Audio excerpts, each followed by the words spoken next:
আসসালামু আলাইকুম প্রিয় বন্ধুগণ। দেখুন, সন্ধ্যাবেলা নদীর পাড়ে ঝিরি ঝিরি বাতাস বইছে। মনে হচ্ছে পৃথিবীর সব শান্তি সৃষ্টিকর্তা এখানেই মেলে ধরেছে।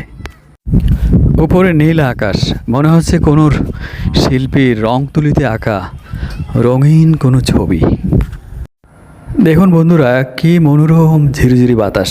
মনে হচ্ছে মায়ের আঁচল, না গরম না ঠান্ডা।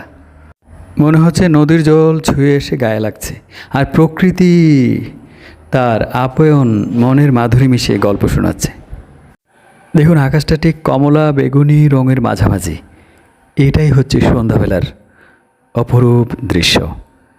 মনে হচ্ছে সারাদিনের সব ক্লান্তি আর ব্যস্ততা নদীর পানিতে ধুয়ে যাচ্ছে। অনেক সময় পা নদীর জলে ভেজাতে ইচ্ছা করে।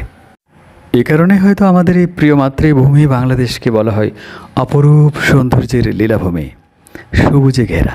জীবনটা যদি এখানে থেমে যেত, এই সন্ধ্যাবেলার আলো, এই বাতাস আর এই নদীর কলতান নিয়ে, তবে কেমন হতো বন্ধুরা?